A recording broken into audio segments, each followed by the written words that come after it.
What is up, Nickel City Mafia? Oh, I got a little show up there already. We're going to remove that. Little What is up? teaser. A little teaser. What is up, Nickel City Mafia? Welcome to the channel where we talk all things Buffalo and then some. Yeah, we're going to get into this game. It's felt like an eternity since we talked Bills football. I mean, we always talk Bills football, but done a show actually, right? It's been a couple weeks, and man, so happy to have them back tonight in Highmark Stadium. Sunday Night Football, Aaron Rodgers, going to be great. We're going to get into all the details. I'm Mike Thornton. That's Jake Podger. And Jake, how you doing, man? I'm great, Mike. It's been a hell of a weekend, an absolute bender, if you will. So I'll give you a little background on my weekend. Went on a wine tour Friday, company wine tour. So that was a blast. And shout out to Sam, my boss. I don't know if he'd been watching this. He sometimes tunes in. Ben joins the show a lot. Yep. We had a great time. I'll tell you what. It was an absolute marathon. We did the wine tour. We did dinner. And then after that, my wife picked me up. We had a silent disco that night. It was like you dress up in a Halloween costume, you go to the silent disco, and man, it was it was a wild weekend. Then we had a Halloween party yesterday, and just it's been a long one, but figured might as well keep it going here. So I got some big deal brewing by Labatt, Nice. and I'm ready to go. And thank God we don't have to wait another day for this game. I know. So what'd you dress up as?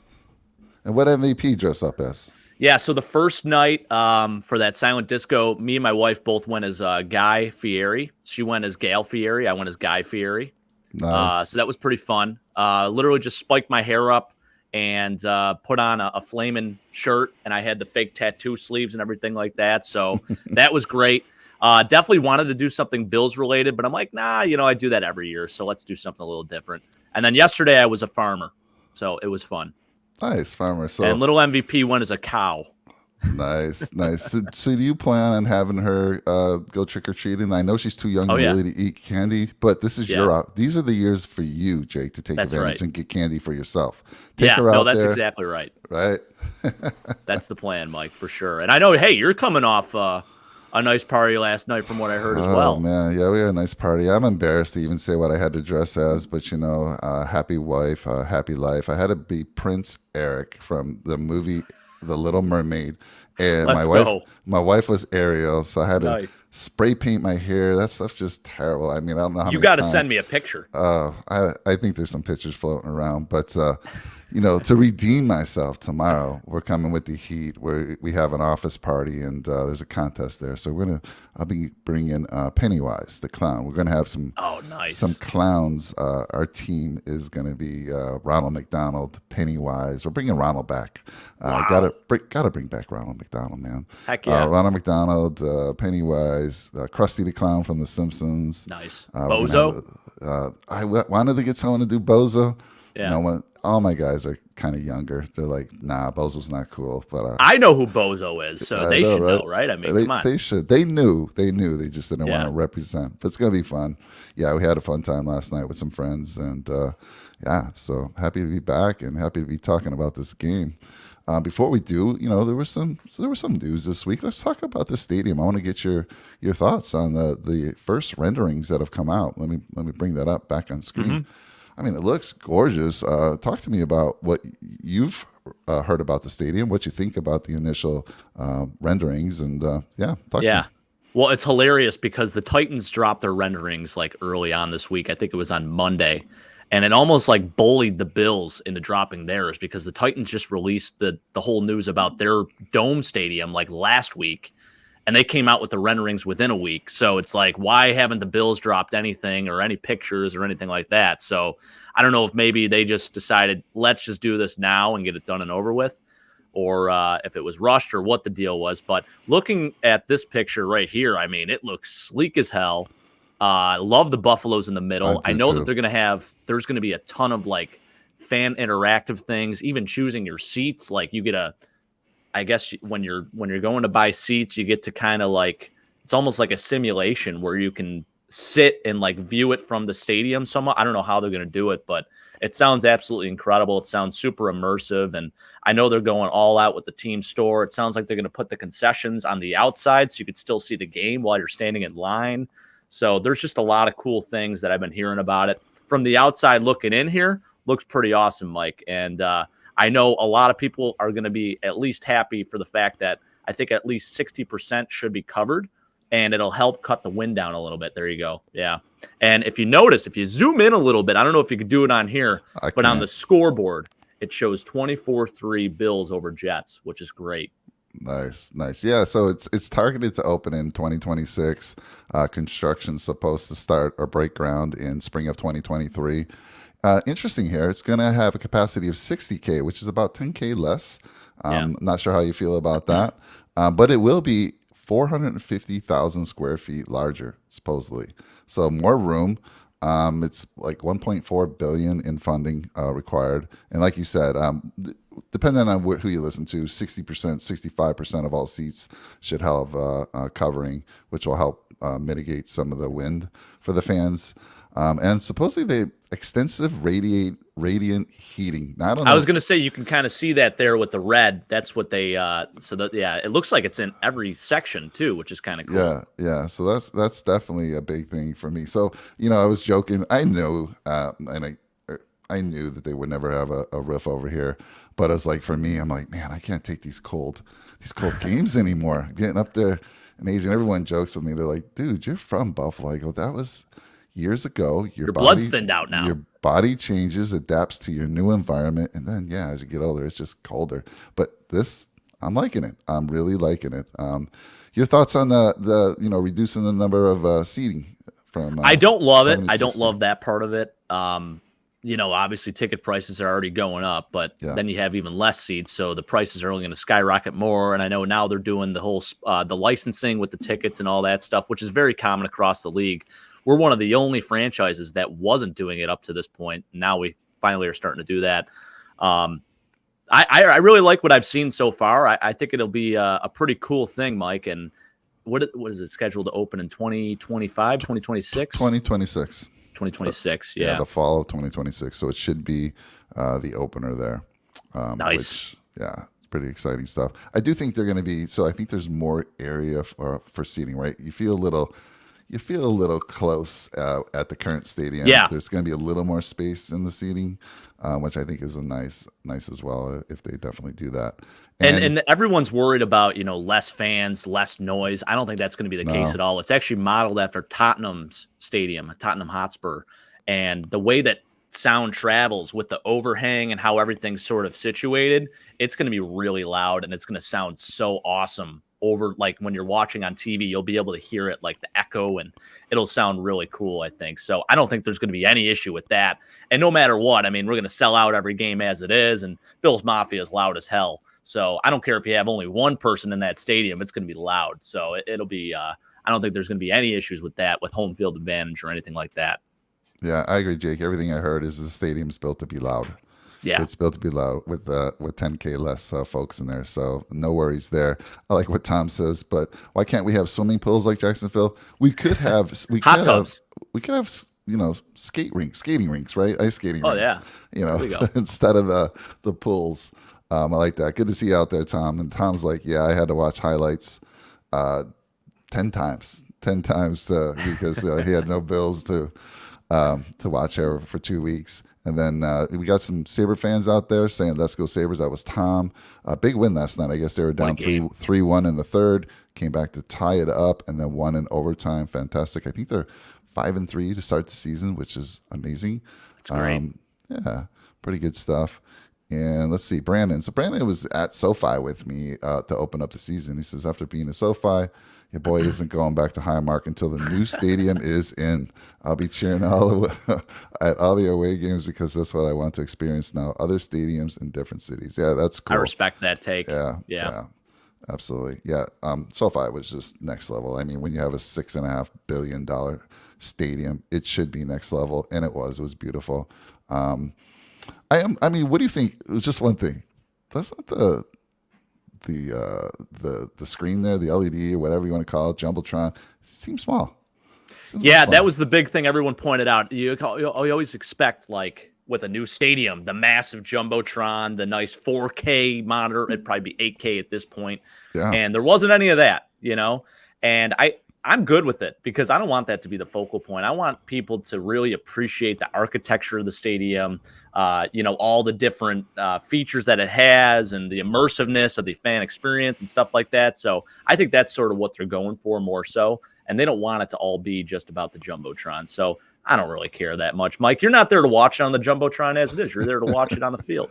Depends what seat you have, honestly. That's true. That's a good point. I will say this. I haven't been at SoFi. I haven't been to Dallas to see their beautiful, whatever you want to call that, the ring of beautifulness, whatever, if that's even a word. But at SoFi, it actually added kind of some nice things to the game. When you're halftime, when you're waiting for commercials, it just and they had a halftime show. It actually really made the halftime show that much better.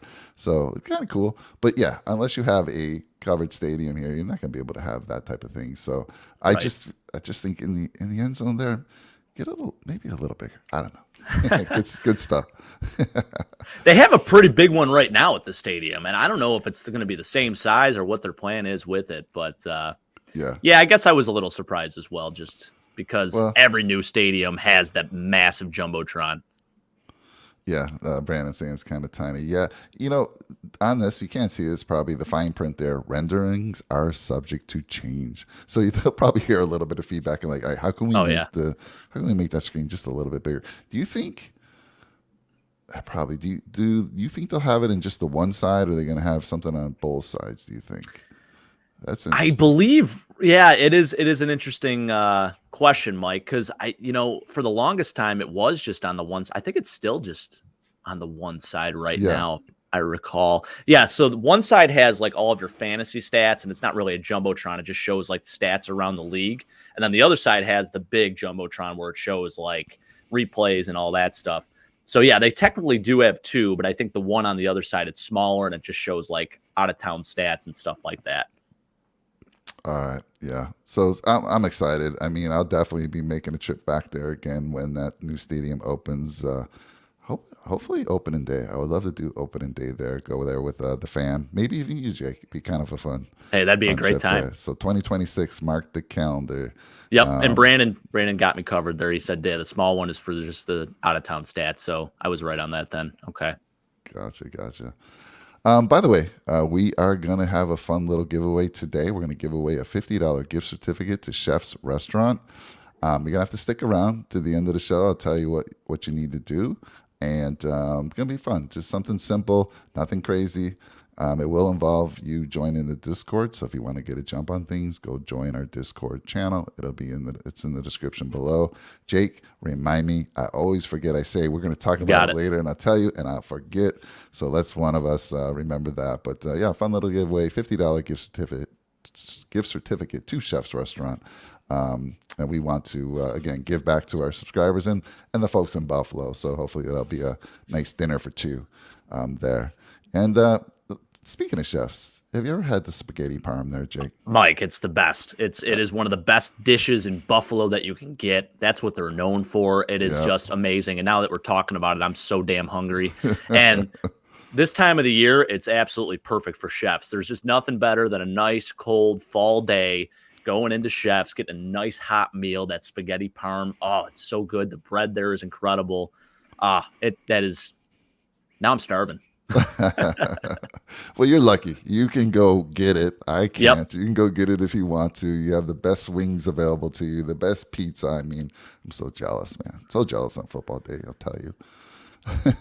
All right, you got to get back here soon, Mike. You got to get back here soon. I feel I will. I mean, we have that big bet with James Cook versus Singletary in total yardage, and I'm making a trip back there for the barbell experience again. If I actually win that bet. So we'll see. It should be sooner than later for sure. Yeah, it's looking pretty darn good. And I think I'll be bringing my mom has been out here for about 7 or 8 years, and she's missing home. So I'll probably bring her back next time we go. Nice. There you go. Yeah. Perfect. Well, keeping up on the the teams that we fear most, the team that we fear most, the Chiefs. I wanted to ask you a little bit about their move this week to get Kadarius Toney.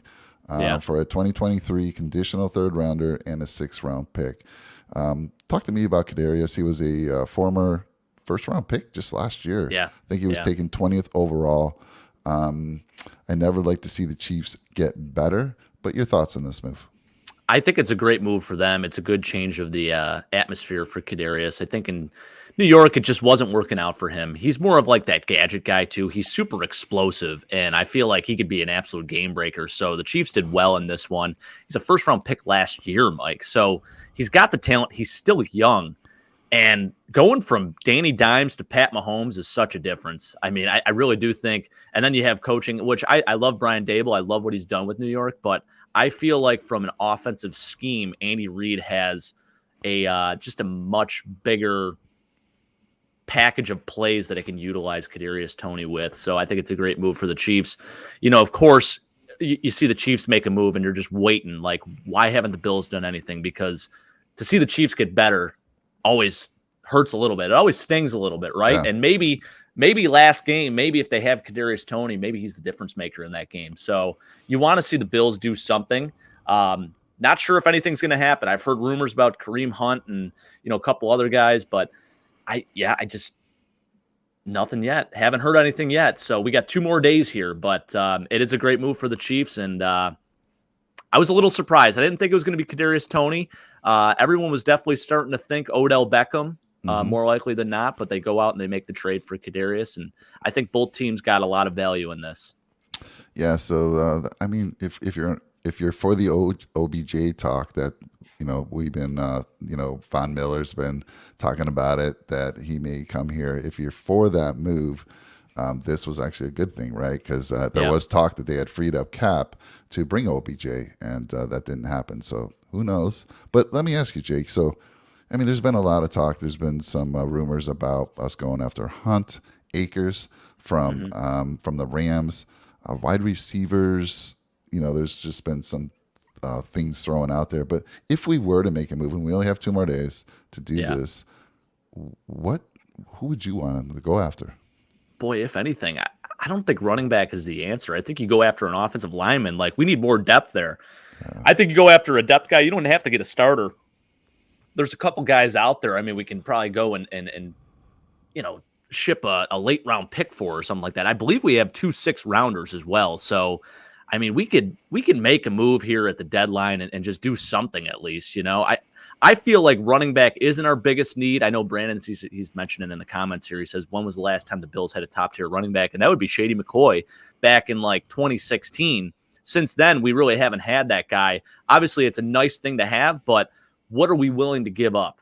And I think that's really what it comes down to. Kareem Hunt, it's going to be at least a 3rd round pick and then maybe something else. So I don't know if I feel comfortable giving up that. I mean, that's a high pick, Mike. And 3rd, we know how good we've been on day 2 of the NFL draft. So it's like one of those things where, do you want to give up a day 2 pick for a guy like that who really, I mean, is he going to make that much of a difference? I mean, from what Devin Singletary's done this year, I think he's played extremely well. So I don't put running back as my top position by any means. I think it's an offensive lineman, if anything, and it's a late round pick for an offensive lineman. Yeah, I like that too, Jake. When I saw Kareem Hunt, I was like, okay, physical guy. We could use that, right? He's very physical runner. But then I hear that the asking price is way too much, and I agree with you. Don't give up too much for him at all. I think we're just fine. The type of scheme that we run. So Big L coming in there. They say Moss is up for trade. That's interesting. I mean. So let's talk about this for just a second here. So Moss, right? If they were to ask for a trade right now, I don't think they're going to get much. So do you think they're going to make him active tonight and maybe try to showcase him a little bit? Just because I don't know. There's always 2 ways you can go with this. You could do the Cam Akers route where you don't activate him and you just make sure that he stays healthy, especially with the guy that's coming off injury. And same with Zach Moss. I mean, he's been banged up too. He had the ankle injury last year. Do you want to continue to play him, risk an injury, and then not get anything for him if you are planning on trading him? Or like you said, Mike, you can showcase him tonight. And I think against the Packers, you can be physical up front. So he might fit that scheme a little bit. For me, I'm more on the other side of things where you just don't activate him. If you're planning on trading him, why? I mean, you get the most out of him when you can, but it's not like he's doing a ton for us as it is. So I think right now you bench him and maybe get my guy James Cook some more time out there, I know. I knew you were going to say that. I mean, look, we're going to get into the Packers defense a little bit, but I mean, they are 27th in the league against the Mm-hmm. rush, giving up 100, almost 140 yards per game. So there's definitely an opportunity there. And yes, for you, I think you were happy to see Moss inactive last week, and I'm pretty Yeah. sure you're hoping this week and I agree with you. At this point in time, let's get Cook going. Let's get him more involved in the offense, and again, we'll talk about that in a little bit. But I like the idea of an offensive line because yes, we are. For me, it's scary because we actually have Spencer Brown's out today. Might as well jump right into Yeah, I the saw that. Mm-hmm. injury report. So Spencer Brown's out, which means Questenberry's going to get the start. And there's a good reason why you want to add depth to your offensive line, and this is probably the weak link on our team. Now Questenberry's done a good job. I want to hear your take on how Questenberry's done. I think he's done very well in Spencer Brown's absence.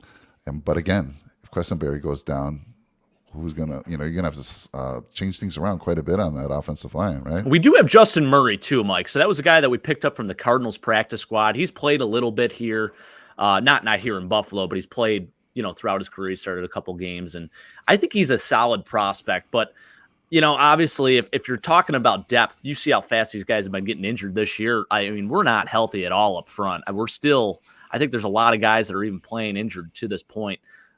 So obviously Spencer Brown being out today, I mean, that hurts a little bit, but David Questenberry's played better anyways. So I don't feel too bad about that. But yeah, I mean, if anything, we need the depth there. So we have Justin Murray, but I think we got to go out and get someone else. Can Murray play tackle as well? Yeah, he's a right tackle. That is his natural position. So for some reason I was thinking he was a guard, but nice. Very nice. Yep. All right. And then we got Tywan Jones, who looks like he's going to be back and play. He's questionable right now, but he was a full practice on Friday. He's been out for, about a week? I think he missed a week. He looked pretty good in that karaoke video, so I'm pretty confident. Although the last time we said that with Isaiah McKenzie when he was in concussion protocol and he didn't play that game, so we'll see. Yeah, and then we got Jake Kumro coming back. He's a go. He's been full practice for the last few days, and couple guys today playing their former team. You got Jake Kumro playing against the Packers, and Sammy Watkins returning to Buffalo for the first time since we traded him back in 2018. Yeah, I think the big news on the injury front here is this is the healthiest we've been since week 1. I mean, look at this: 3 people, and 2 of these guys are going to play most likely. Right. Yeah, I'm pretty confident that Jones will be in there. So this is amazing. That bye week came at a perfect time. I mean, gosh, to just to think that we are 5-1, Jake, and we had all those injuries that we had to work through after week 1, and we've been able to get to 5-1. If you would have told me with all these injuries we'd be 5-1, I'd be like, fantastic. Sign me up all day. If you would have told me we're 4-2, 4-3 with those injuries, I wouldn't have been shocked, right? Yeah, I wouldn't have been shocked. We were able to get 2 close. It's crazy. The NFL, any given Sunday, we are a couple plays away from being 3-3. Right. It's the biggest, and I think the NFL is loving this because we have so many games right now that are these 1-score close games, and teams are so close. Where I do think the Bills are like in a total different class of their own, but then every other team is just kind of right there in the middle of the pack. I mean, you have the Bills, Chiefs, and Eagles, and that's about it. Everyone else is just sort of right in the middle there, and no one's really stood out. And that includes the Packers. They just have not been. They have actually underperformed, if anything. Yeah.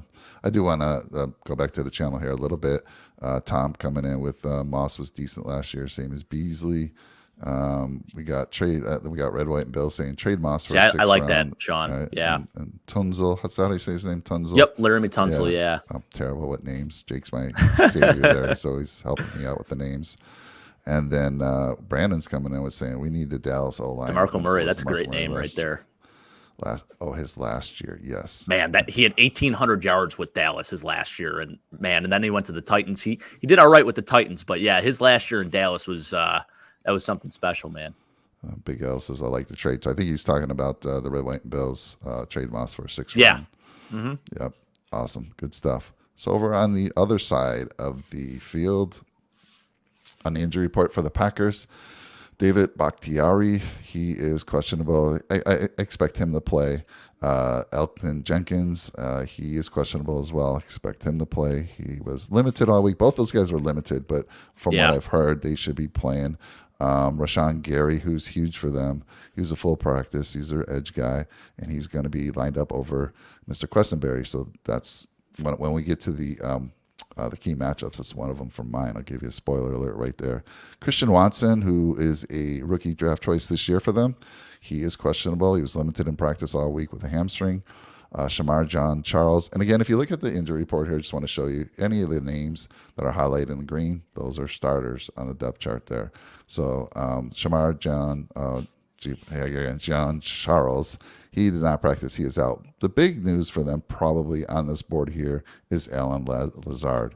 He's out. Did not practice all week with a shoulder injury. And that's kind of huge for them because that is Allen's guy as far as, he's been with Allen, I don't know how many years now. It feels like 3-4 years. I want to say, not Allen. He's been with Rodgers. Allen has been with Aaron. Allen, the last exactly. 4 years, yes. I already got Josh Allen on my mind there, but he's been with Rodgers, and so he's, the most in sync with Aaron, and they've been completely out of sync. So without him, I mean, it's kind of a mess right now. They're on the decimated receiver right core. now. Yeah. So big news there. And then let's get into some facts before we get into all the details. I want to rattle off a few notes for you guys between these two teams. And before you get to that too, Mike, I just want to highlight too David Bakhtiari and Elgin Jenkins, who I think is one of the most underrated guards in football. He is fantastic. So if he's out tonight, that's huge. I expect him to play. He's probably going to. David Bakhtiari has been really interesting because last week they gave him the go and basically said that he's good to go, he's good to play. And then right before the game started, they ruled him out.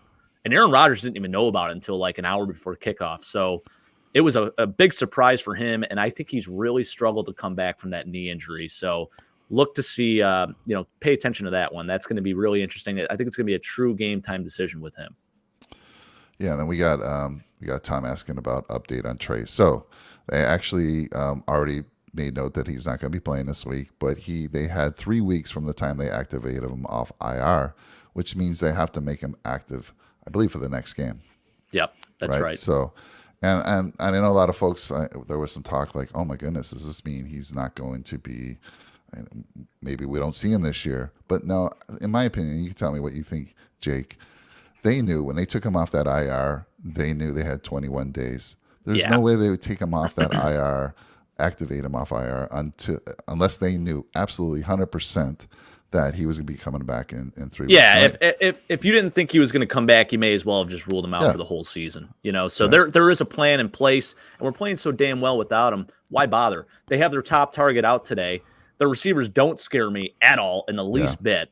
Where right now their top target on the depth chart is Romeo Doubs, a 4th-round pick this year for them. So I am not at all worried in the least bit. I think our corners are going to get it done, and especially with their offensive line banged up, I mean, we can get to the quarterback.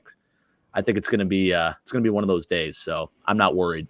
Yeah, I agree with it. I think we talked last time we were on. I forget what show we were on, but we talked about that a little bit, and I was like, why rush him back? Take that extra week and bring him back, when you have to next week, when you absolutely have to. I mean, like you said, the chemistry with these corners have been amazing.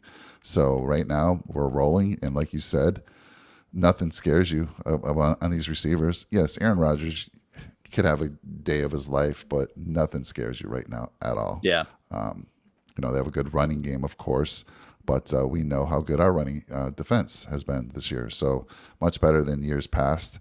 So again, we'll get into that in a little bit, but yeah, I agree with you there, Jake, 100%. Let's see, and no Devontae. So Brandon, you bring up a good news, and I want to. I was going to ask you this question anyway, Jake.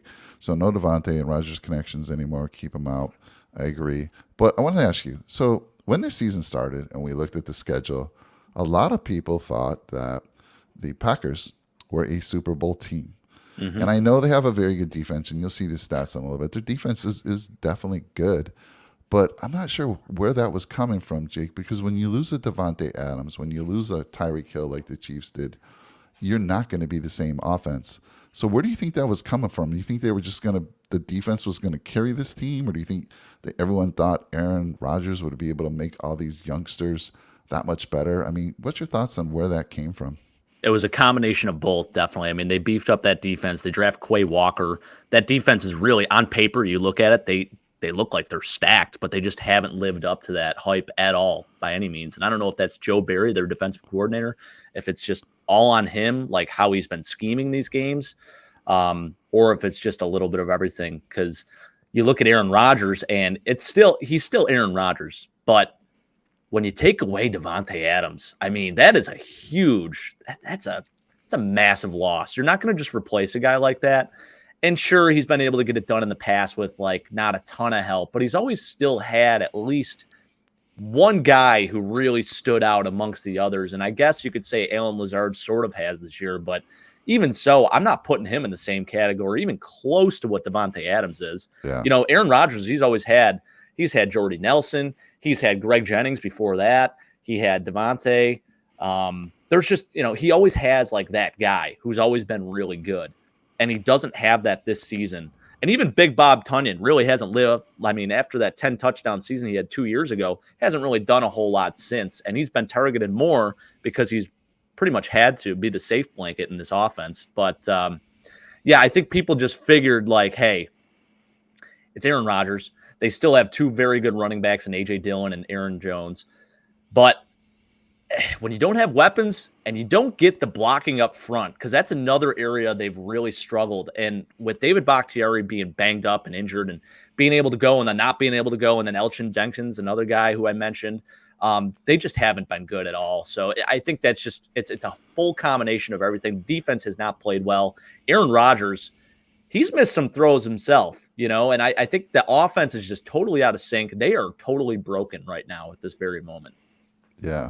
So they come off 3 consecutive losses. They sit at 3-4, which, always concerns you a little bit. After 3 consecutive losses, they are a team, a wounded animal, and they could always be dangerous, right? Any given Sunday, like we said. But the Bills are 5-0 after bye weeks under McDermott. So I feel very good that we'll be prepared. 2 weeks. Yeah, they'll be ready.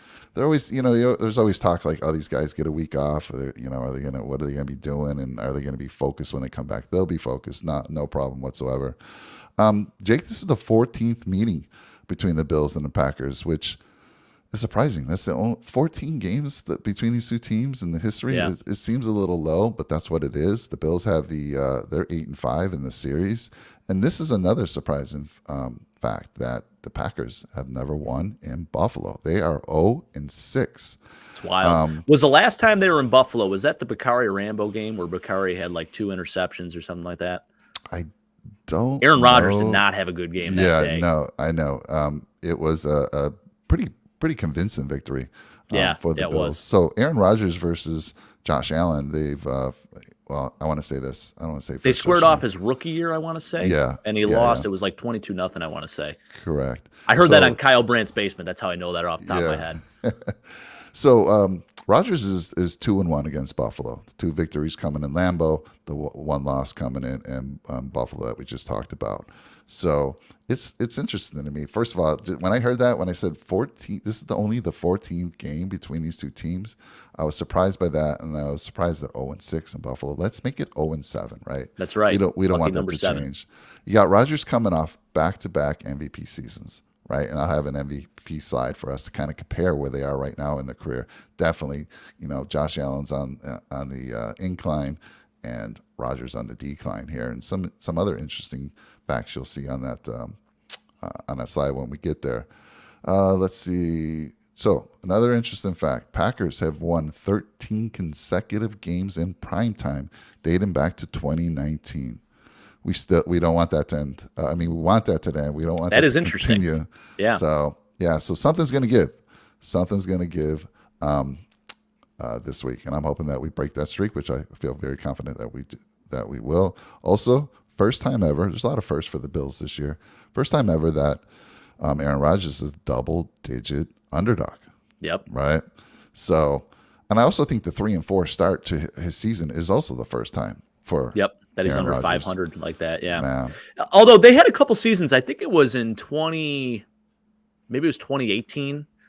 It was one of Mike McCarthy's last seasons. I think they went 6-10, and Aaron Rodgers was the starter for the majority of that season. So, he's had losing seasons in the past, but this one definitely sticks out, especially coming off 2 back-to-back MVP performances, 2020, 2021. It just hasn't really looked like that at all this year. Yeah. So I mean, coming into a game like this, they're 3-4. They're by no means out of any playoff picture whatsoever. The NFC's kind of a Wide mess open right now, right? Yeah. And 3-4 is not out of it by any means. So they can definitely turn things around. I mean, what a motivation! Go into Buffalo, get a win, and that completely changes your season, right? All of a sudden, you have that confidence level, and you're able to turn things around quickly. So, and I think things Aaron Rodgers has been saying in the media, he's kind of trying to be that leader to his team and push some guys to get to that next level. Yeah. But you do have to have the talent to get to that next level besides Rodgers. So we'll talk about that in a little bit.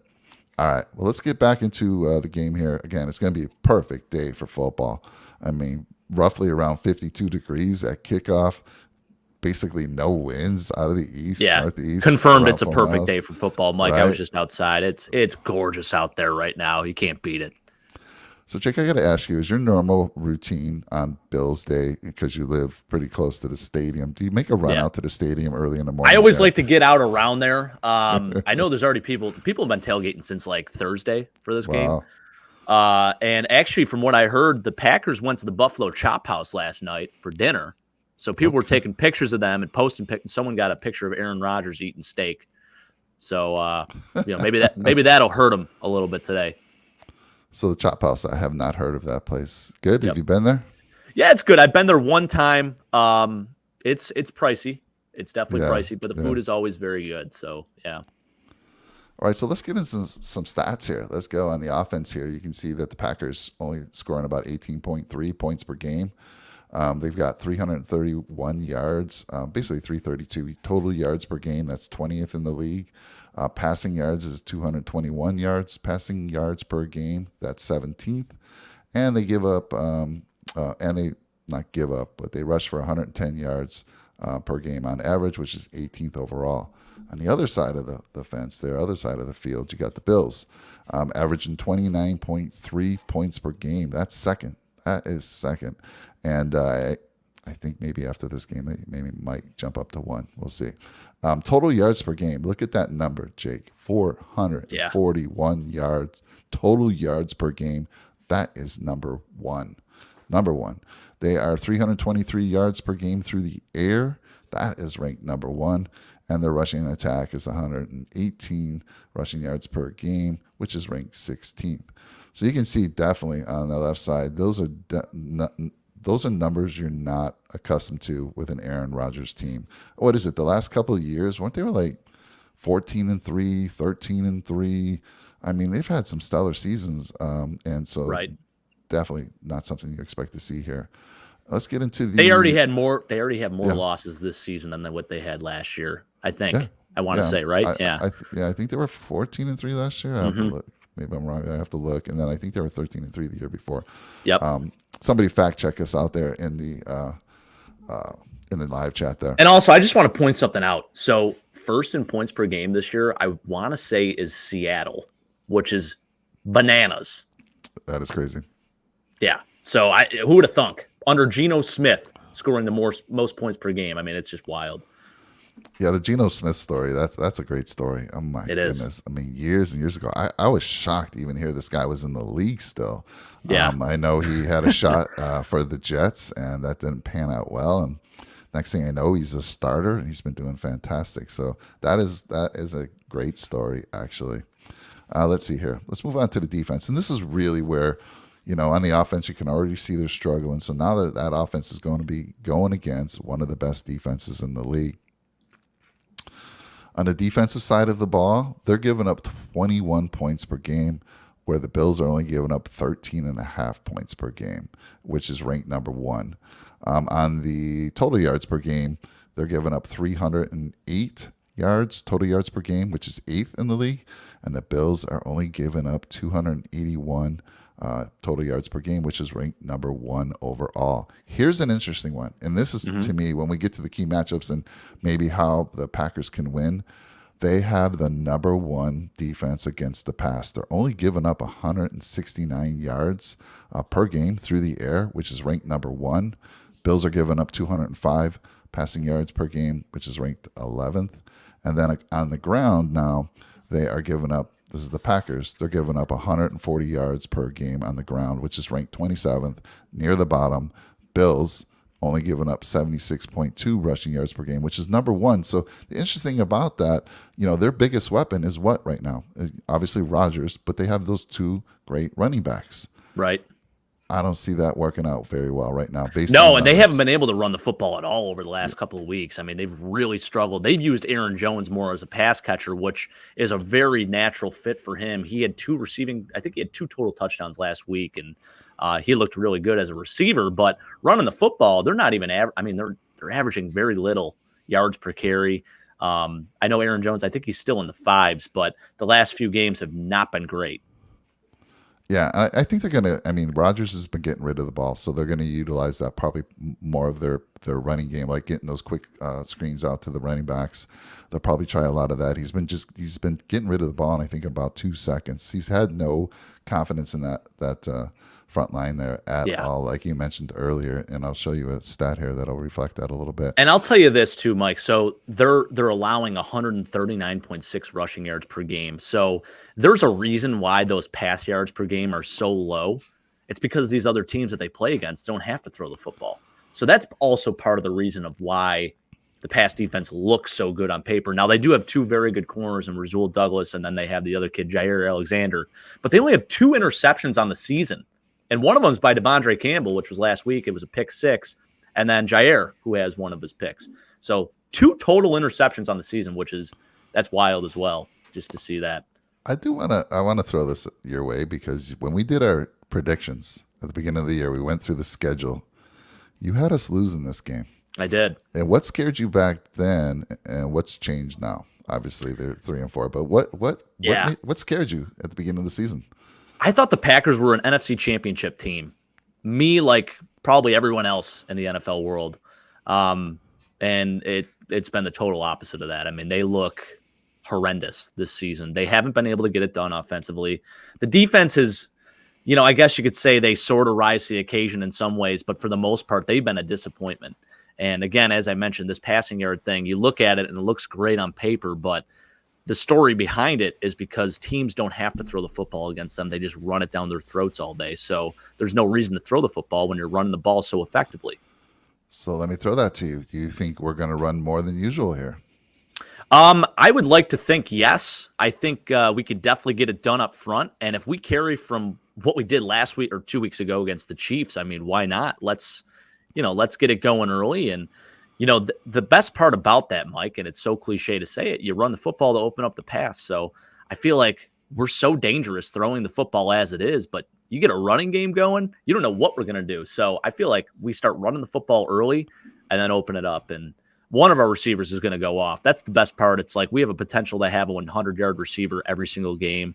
And who knows whose day it's going to be, if it's Stephon Diggs' day or if it's Gabe Davis's day. I like what Zach says here. By the way, nice. I always forget to say this. If you're new to the channel, please like, comment, and drop a nickel on that subscribe button for us. We greatly appreciate it. Zach says, why run the ball when you can pass and score 69 points? I want to see what Zach's prediction is. Great oh, my number. Goodness. He's going to have like a 69 to 3 score prediction? I don't know. He might. Awesome stuff there. So let's get into, let's move on here. MVPs, I say Aaron Rodgers, obviously coming off back-to-back MVPs. He's nowhere near that level this year. But I wanted to compare some numbers between these two. So you got Josh Allen throwing for 1,980 yards right now, and that's through 6 games, whereas Rodgers is throwing for 1,597 yards. Rushing yards. Look at the rushing yards. I know, this is crazy to me. So rushing yards, Josh has ran for 257 yards. Now, this shocked me when I saw this one. Aaron Rodgers, 9 yards. Now, Aaron Rodgers in years past, he extends the play. He'll run. He'll get downfield. Right. Not this year. I don't know what's going on there. Yeah, his sneaky athleticism seems to have disappeared a little bit this season, and it's definitely noticeable. So I think that's something to pay attention to. He's not the same. He can still get outside of the pocket and still make things happen in terms of extending the play. His pump fake is deadly. It's still deadly as ever. But in terms of running the football, he is not the same mobile quarterback he was even last season. And it's definitely noticeable. Yeah. It's just, I could not believe that when I saw that 9 yards. Yeah. I had to check that like 5 or 6 times. I'm like, yeah, cannot be correct. And yeah, total touchdowns between the two. Allen's put 19 on the board, whereas Rodgers has 11. Again, it's 6 games for Josh and 7 games for Rodgers. Completion percentage, pretty close, 66.9% for Josh, 66.8% for Rodgers. Interceptions, Josh has thrown 4, whereas Rodgers thrown 3. And I put both the QBR rating and the quarterback rating on the board because I don't know which one you guys like to subscribe to. My understanding, from researching this, is that the ESPN QBR rating is a much more accurate depiction of how a quarterback's doing, but maybe you have a different take on that. But I put both of them up there. So from a QBR rating, Josh Allen's at 76.2 and Rodgers is only 40.5. I mean, and then over there on the quarterback rating, 109.1 for Josh and 94.9. Any thoughts on that QBR versus the quarterback rating? Yeah, the QBR is a little more, tightened up. It's a little more tuned in. That quarterback rating spans back to the 60s, Mike. So it's a very insane algorithm, and they have an actual formula for it. And it's such a random number. It's out of 158.3. So that's a perfect quarterback rating. And, there's a specific formula where you take like yards and touchdowns and you divide it by this, divide it by that, and you minus stuff. And it's a crazy thing. I don't know who came up with it. And I'm not sure why they chose 158.3 for a perfect rating. The QBR, it's out of 100. So it's a little bit more accurate. It just looks nicer. But when you see it, you see 76.2. If you're thinking of it in old school terms of the actual quarterback rating, you think that's not so good. But if you're in the 70s, if you're above 70 as a QBR, you're having a hell of a season. Yeah, I mean, you said it looks better. You look at it 40.5. That doesn't look pretty good to me right now. Right, you're actually failing. You're going home to your dad and you're getting in trouble with that score. But when it's on the broadcast, they always use the quarterback ratings. I think they like the higher numbers. The higher numbers look better to folks. Yeah. You don't see anyone use that QBR number, right? But so I put them both out there for you, depending on which one you subscribe to. And let's look at what Zach's coming in here. Full of shit. I'm just hoping to see a strong defensive battle. I'm looking for both teams established to run. Cannot state that enough. 6-9 Bills win as time expired. He's the total opposite of that. He hates running the football. He calls any coach that runs the football more than 10 times a game a dinosaur. So, he wants to see that 69-0 game. Great numbers again. Good stuff there. Let me go back a little bit. I went a little too far on those slides. Let's get us back here to our key matchups. And I'm going to start with you, Jake. Key matchups for the game. And I'd like to hear, in the live chat, tell us your key matchups. And there's some folks out there being a little quiet there. We love your interaction. So I'm going to ask you your predictions. So get that ready in a little bit. But what's the key matchups for you guys on the channel? And Jake, let me throw it to you. Your key matchup. Well, after talking about how many yards per game rushing the Packers allow, I wanted to say our offensive line versus their D-line and getting it done up front, allowing us to run the football. But I'm going to go a different direction here, and I'm going to say it's our receivers versus their corners. They have 2 stud corners in Rasul Douglas and Jair Alexander, and both of those guys have played extremely well. They're a little banged up out there too, but I think it's going to be a fun matchup to watch between Stephon Diggs and Jair and those other guys. So I feel pretty good about us winning that battle. But definitely going to be a fun one to watch. I love watching receivers go up against, elite receivers, elite corners going and battling against each other. I think it's just a great thing to watch. So that's one of my key matchups. The other one is the Packers running backs against us just as a whole defensively and the reason why I say that is because Aaron Jones can get out wide. He can play slot. He can do a wheel route. He can be very dangerous in the pass game, and he's shown that He's shown that last week. He's one of the best receiving backs in the NFL. And that's really, I would say, only one of one with Aaron Rodgers, like elite weapons out there on the field. So They split him out wide. They can put him in the slot. They utilize him a lot in the passing game. I think they're going to do that all day today because that's their only hope at maybe getting a win. So that's definitely something to key in on. And, of course, they have A.J. Dillon, the guy who runs downhill. But we've been so damn good against the run, especially against these bigger backs, Mike. I mean, we shut down Derrick Henry. A.J. Dillon, very similar in terms of his build. So I look to see us, key in more on, obviously, Aaron Jones and definitely stopping the run up front. But with the pass game, I think that's definitely something to watch out for and to definitely be keen on. Yeah, I like both those. I want to say, does anyone else on the channel get hypnotized by the screens, by the TVs that Jake has playing behind him? Hey, we got a good game here in London. I'm just like, yeah, give us an update on that game. And I'm just like, I'm seeing a lot of this going on here. I'm like, it's kind of hypnotizing me, Jake. I think it's still 14-10. Yeah, 14-10 Broncos over Jags right now. The Broncos actually look okay offensively today. I don't know how, but they do. It's amazing. Russell Wilson playing today? Yeah, I think he's thrown 2 touchdowns today, Mike, which is insane. Interesting. So for me, key matchups, I'm going to just, instead of going a group, I'm going to kind of take it down to some individuals here. So I want to see Rashad Gary, their edge rusher, has had 6 sacks through 7 games. He had 9.5 sacks last year. And, of course, he's going against David Quessenberry. So our right tackle position has kind of been, like I said earlier in the show, kind of been the weak link on that offensive line, depending on who you talk to. But when it comes to the passing game, that's been where the weak link is for me. And Rashad Gary is one of their big guys. I mean, he's going to be able to potentially make plays. So I want to see how they match up over there, if they give Quessenberry some help or if Quessenberry can just get the job done himself. So that's a big one for me. And then I think, I've been talking a lot about Knox lately. He had that game-winning touchdown last time against the Chiefs. I want to see him get utilized more in the red zone. So I think one of the key matchups for me is Knox they have a very good coverage linebacker, Devondre Campbell. Yeah. And I think that's a matchup I'm going to watch. I want to see Knox get more involved in the red zone. They should be at least targeting him when they're inside the 20. They should be looking Knox's way at least once or twice. And he's got 1 touchdown now through 5 games. He missed one of the games last year through 5 games. He had 5 touchdowns. And I think some of our, problems in the red zone.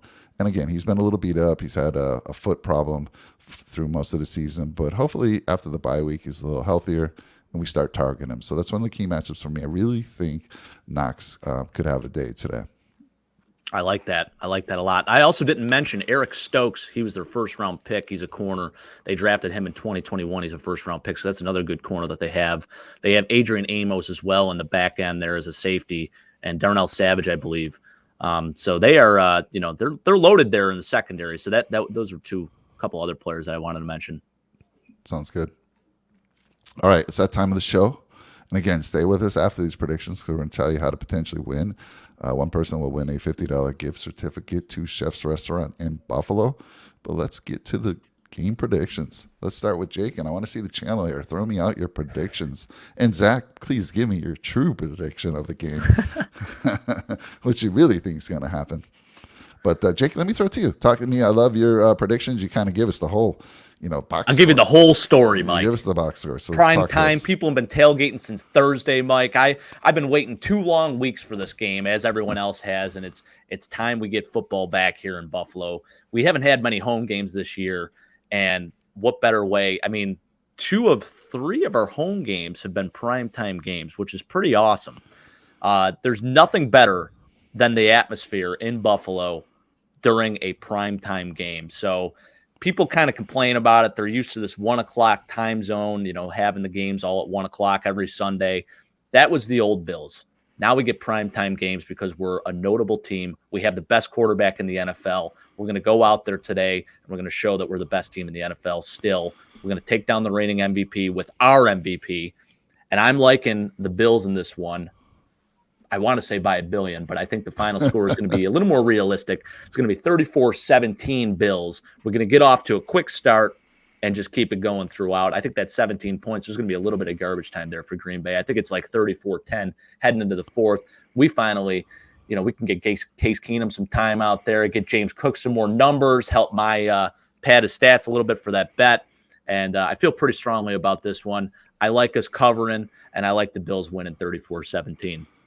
Look at you. Look at my dad. This is a shocker for me. Oh, look at that. Yeah. Hey, my dad's usually not very aggressive. He's one of those very I like that conservative with the prediction. scores. He's kind of like old school with me. We always feel like we're going to jinx our team if we're overconfident, but love that 34-14. So for me, it's a similar thing. Well, let me ask you before I move to me, any bold predictions for the game, Jake? Let's see. Bold predictions. I like Tim Settle getting a couple sacks today. Okay. Right up the middle, baby. I love that one. Yep. Tom says 30-27 from behind. So we come from behind Tom. in this one, Tom. All right. It'll be a little exciting. Oh boy, I don't know if I can take it. Dad, you may not watch it if this is game area as a pacemaker. So not the type of game my dad wants to watch there. But 30-27, interesting there. And then we got Red, White, and Bills also coming in. A lot of similar numbers to your prediction there. Everyone so far, except for Tom, has predicted that they cover the spread. I don't know what it sits at right now. I know it was 10.5. It's still 10.5. 11. Yeah. I think he got up to 11 in some areas. Oh, but did it? Wow. Interesting. So for me, again, like I said, my dad and I were always a little conservative because we're old school and we always feel like we're jinxing our team if we're overconfident. But I've kind of breaking out of that shell this year. I am going to give a little respect to the Packer defense, and I don't think the Packers. To me, there's no way. And we didn't even talk to that. And I'm going to throw this out to you. You're past the victory for both teams, and we'll talk about that afterwards. But for me, it's going to be a 27-14 win by the Bills. So again, I'm kind of in that same ballpark. We cover the spread, but not as many. We don't drop 30 on them. So like my son would say, let's drop 30 on them, Dad. Yeah. You know what? I want to say something about that, Mike. I feel like you and I, we both are in this boat. I think so many Bills fans, including us, we have so much PTSD and having this weird, like overconfident feeling and feeling we're going to curse the team or something like that, because it's always worked out like that in the past where we go into these games, we feel like we're going to get a big victory and they let us down. This season's different. Yeah. That's not happening anymore. This team is the best team in the NFL. We're going on. We're winning a freaking Super Bowl. I'm not even being a homer here. The Packers are not the same football team. The Packers of 2020 and 2021, the choke artists that still lost in the playoffs, they're not going to come out and give us a scare by any means. We're going to absolutely destroy this team. Stop worrying. Stop feeling this like, oh, well, Aaron Rodgers, he's coming off a 3-game losing streak. He's going to be hungry. Of course he's going to be hungry. So is everyone else. Josh Allen, you don't think Josh Allen wants to go out there and drop 30 on him? I mean, it's going to happen tonight, Mike. Yeah, so I think we got to cut it out with the feelings of, oh, well, maybe we don't want to curse the team. Let's play conservative ball and make sure we just get the win. No, we're winning this game by a landslide, and we're going to do it handily. I love it. And that's why I said I'm kind of breaking out of my shell because I do feel that way about this team. And listen, I'm guilty of it too. But I am trying to sort of change course in my brain and not think like that anymore, because we are the most dominant team in the NFL. There is no reason why we shouldn't win every single game here on out. Yeah, so my dad does come back. He's kind of pulling back a little bit. If I was a betting man, I would have a hard time betting against Rodgers. Maybe with the spread, Dad. Maybe with the spread. And actually, I want to pull something up too here. So Sean brings up this point too. He's saying, what do we got here? Taylor Heineke up 23, Wilson 27, Jones 23. I don't know what he means by that. Oh, he's talking Zach Wilson. He's talking Danny Dimes. Yeah, so these are the quarterbacks that Aaron Rodgers has played the last 3 games. Taylor Heineke, who I love Taylor Heineke to death. He's a tough, gritty guy, XFL guy, have the utmost respect for him. But Taylor Heineke ain't no Josh Allen. Zach Wilson, he barely threw for over 100 yards last week. He's not Josh Allen. Danny Dimes, he is trying so hard to be Josh Allen, and Brian Dable wants him to be Josh Allen, but he's never going to be. He put up 23 points. Zach Wilson put up 27 points, and Taylor Heineke put up 23 points. So you can't tell me that this Bills team isn't capable of putting up 34. Yeah, exactly. At home, Sunday Night Football. Yeah. For sure. Beautiful weather. That's right. My gosh, let's go. My bold prediction, by the way, I didn't get there. So I was talking Knox up a little bit. Knox has 2 touchdowns this game. I really think he will. I like that. If we're going to drop over 30 on him, Knox is going to be involved in 2 of those scores. So there's my bold prediction. Any other bold predictions from the channel? Love to hear it. What do you think? Are we gonna take advantage of their rushing defense, which is like 27th in the league? Probably not. I mean, we always Does a say running that. back go for over 100 yards? And is Yes, his I name mean, James Cook? Is his name James Cook? Does James Cook get involved? I'm surprised you didn't throw Cook out there as a bold prediction for I yourself. know I should have. Yeah. Are you worried? Are you back in that, man? If I throw that out there, I'm going to jinx him or something? No, not at all. I would like to see him get some use in the slot today. I think that would be huge.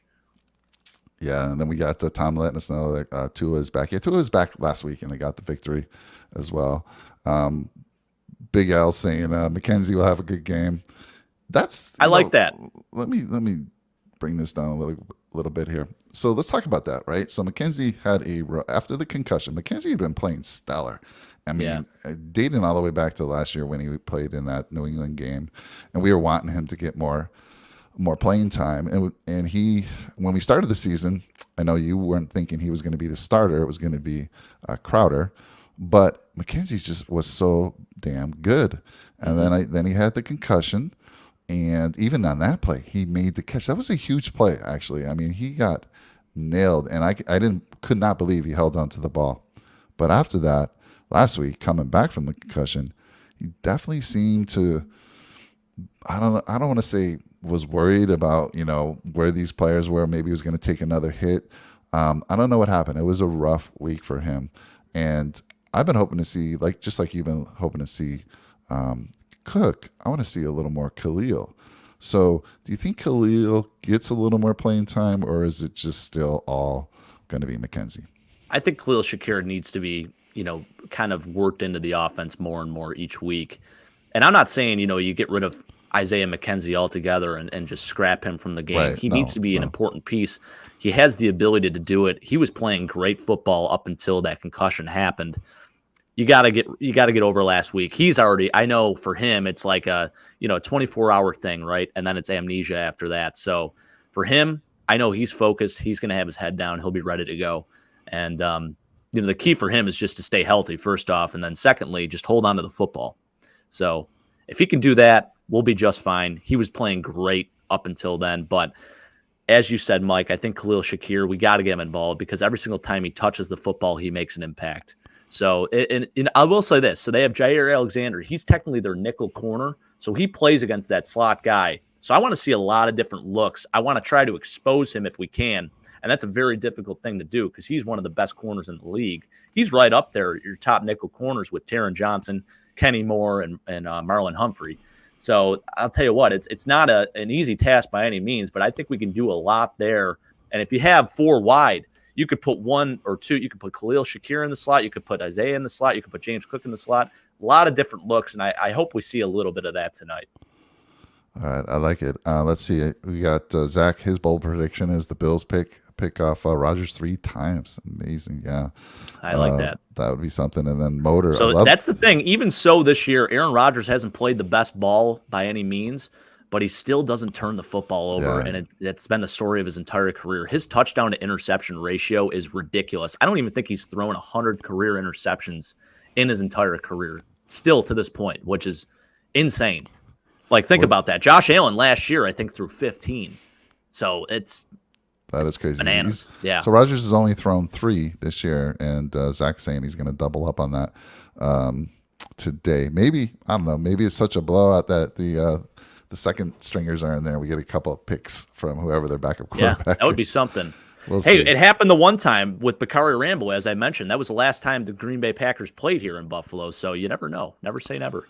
Yeah, and I think Big Al, he didn't think McKenzie was right after the concussion. I totally agree there, for sure. And Big Al, it's funny. I still love the story that we went to Bar Bill last year. I came in on, right around Halloween this time last year. And I was looking back, and I didn't realize this was them coming off the bye against Miami. You, me, and my family, and you and your dad, we met up at Bar Bill. And we got lucky. We got there, and it was kind of, we had to wait. Right, I think typically at Bar Bill, especially on a weekend, you're gonna have. There's always a little bit of a wait there. A little bit of wait. So we go there and we have to go over across the street. We're like, we're going to kill some time. You actually got there ahead of me, and it was over across the street at Mister's, right? Mm-hmm. And who was doing his show? right? Isaiah McKenzie was there live in person doing a Yeah. show. Big Al took the mic and he said, "Hey, when are we going to see more of you on the field? I want to see more of you." So Big Al, big fan. It of channeled that. something in him because after that, did. it's like he started playing even better. So I don't know. Maybe my dad, maybe helped, push him to the edge there. I don't know. Yeah, that was a great experience. Jonah got the autographed hat, took a picture with Isaiah. That was a good time. We just got super lucky. We didn't know that was happening, but it was good karma. Good karma. It was. And of course, the Bills go on to beat the Dolphins to keep that 5-0 streak after the bye alive. So good stuff there. So I love all the bold predictions. Let's talk a little bit. I had mentioned a giveaway, right? Just a quick giveaway. We're going to give something away today. We're going to give a $50 gift card to Chef's Restaurant in Buffalo. So how do you do that? I already kind of gave you a little tip up front. You just have to join our Discord channel, right? And you have some time. Join our Discord. Jake, help Big Al out. If he doesn't know how to join the Discord, I will. Help him out. Get Mama Padre in there. I miss Mama Padre. I see her once in a while, but she watches. My dad's been, I don't know if he's watching it on the TV. I showed him how to put it on the TV. So they have like one of the older smart TVs where it only has like the YouTube app and Netflix. So I showed him how to do it. Yeah, right. And I showed him how to do it. I don't know if he's watching it on the TV. My dad typically watches it on his iPad. So I'm not sure if he's on that or if he's watching on the TV or what he's doing. So typically, if he has it on his iPad, he'll at least be in the same room as my mom and she'll listen in and still listen to the show. But not sure how he's watching nowadays. Yeah, so they have the Discord app I know he has the iPad, so get that loaded, Big Al, and Jake will walk you through it. So what's going to happen is you join our Discord. The description's in the link of this show, and at 4:00 Eastern time, 4:00 Eastern, you get notifications when a message comes in. So you're going to want to join the Discord. You're going to be in the welcome channel when you join us right away. You'll be right there. It'll say welcome to the channel. Over on the left, there's 3 threads. There's a Buffalo Bills thread, there's a fantasy football thread, and there's a golf thread. You want to go into the Buffalo Bills thread. At 4 p.m. Eastern, I'm going to put up a trivia question.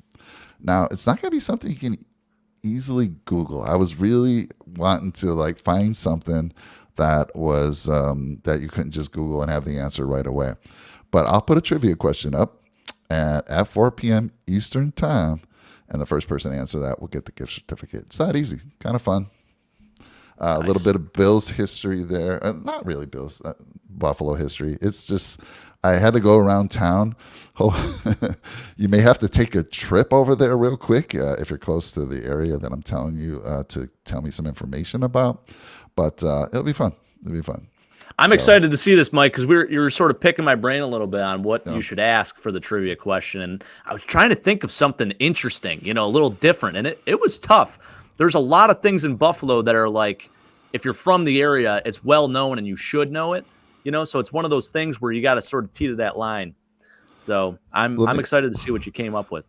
Yeah, so I was going to use this one, and I'll throw this out there because I want to see this is easily Googleable. It was too easy, but yeah, and I want to see if your generation was told the same thing because I know we were. When Father you were Baker. Bad in Buffalo, yeah, right. How did I know you were going there? You knew it. If you were bad, where were you going to go? Father Baker's. Yeah. Father Baker. So this is funny. I mean, it's not funny. I feel a little bit bad because Father Baker's was an orphanage, right? And it's like. People are saying if you're bad, you're going to the orphanage. Just kind of not getting rid of you. It's not socially correct these days at all. Yeah. But I was asking Brandon about that question. I was just going to say it just like I asked you. He goes, "Yeah, Dad, Mom actually took me there twice. Took me there, and I've heard these stories. I was reading this where parents would take their kids to the stairs right there and say, "This is it. I'm tired of you being bad. Wow. You're going here." So crazy stuff. My sister works for BVS. Where's BVS? What is that? Baker. Is that related? Victory Service or no? I don't know. Tom, fill us in there. I should know that abbreviation. I know. I think we both should. But so you can see that was easily. You can Google that real quick, and so many of us in our lives were threatened to be taken. Did you ever get that? I'm sure I did. Oh yeah, I did. Yeah. Big L said that to you. Yep. Sure Come did. on, Big L. I'm taking your Father Baker's. So don't be bad. Can't be doing that. But you never had a bad report card. I just think No, I you was were always just pretty like, good with that. Yeah, I was always pretty all good right. with that. Now you have a brother. Yeah. Between the two of you, who got in the most trouble, or did neither of you get in any trouble? I would say out of the two, it was probably me. I used to, neither of us really did though. We're both pretty good kids, Mike.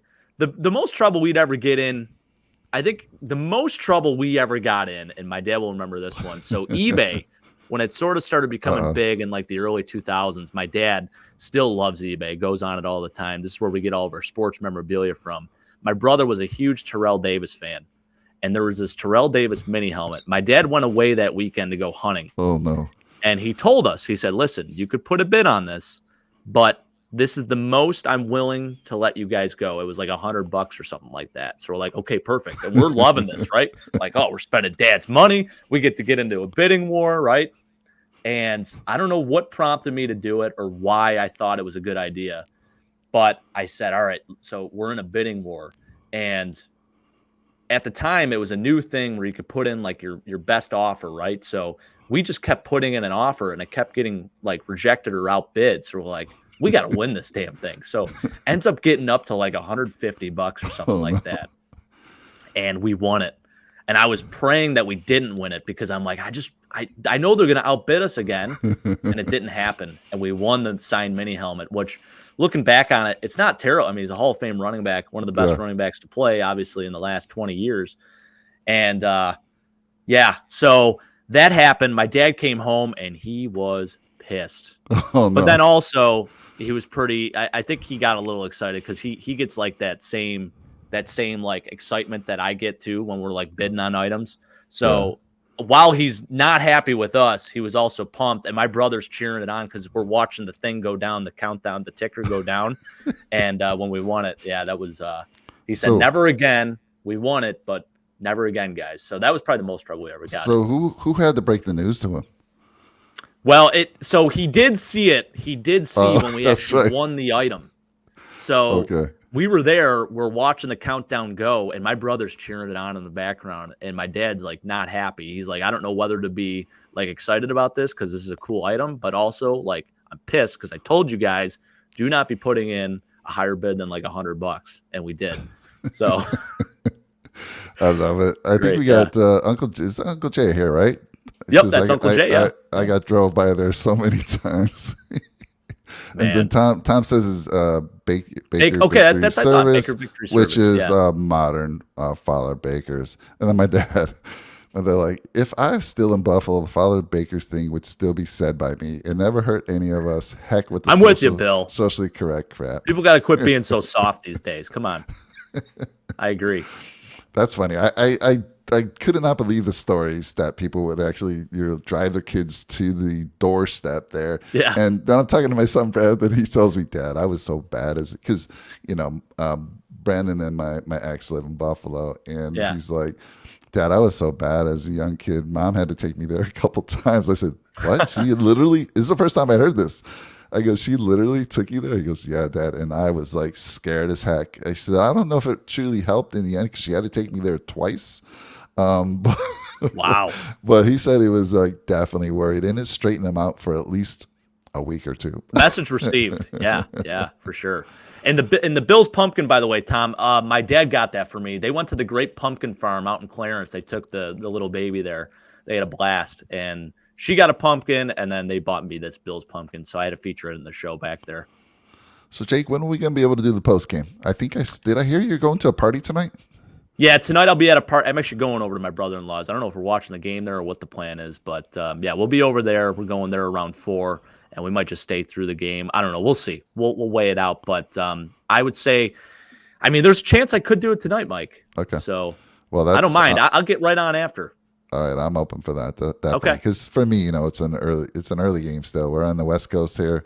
I know it's late for you guys, so yeah. I won't be sleeping. I'll be too excited. I know. I saw you up late last night, like 1 or 2 in the morning. You probably were just super excited to get to because you're like, hey, it's the East Coast. It's game day, fellows. So I'm like, oh my God, it's cracking me up. It was like a psycho. It was like Rick told me to go to bed. 9:15 our time, and he's still up 12:15 his time. Like, it's game day, guys. Let's go. Yep. Yep. That was pretty funny.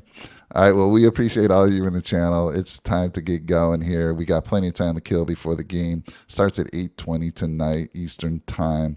Also, I forgot we have our giveaway winner from the Packer game. Yeah, I wanted to make mention of that. Actually, I got to make sure I text Joe from Gorilla Garage. We appreciate the heck out of you guys again. Thank you so much for sponsoring the giveaway. It was an awesome thing, and they have their own lot, so our winner is going to be parking in their lot. So I'm going to see if they can get a picture together or something like that. I think that'd be pretty cool. So I'm going to text him, just shoot him a quick reminder about that. That's awesome. Yeah, and if you're watching the show, let us know how your experience was after the game, and we'll hope you have a good time. And again, the weather's going to be perfect. Bills should be ready to roll. So, Jake, any closing thoughts for you? No, Mike. Let's get to this game here. We still got another 8 hours, so I know it's gonna be tough. I got plenty of things to kill time. I got to go get ready for a few more pieces to my Halloween costume for tomorrow. So everyone, nice. Have a good one. We'll talk later tonight. We'll do the post-game show after the game. Hope to see you there. Get into the giveaway. Join the Discord. Gonna be fun. Simple little thing. Just join the Discord and be the first one to answer the trivia question. 4 p.m. your time. It'll drop, and we'll probably do something. Jake, I'm thinking we'll do something similar on the post-game show. So I like it. Stay around. So stay tuned. Anyhow, right, everyone. guys.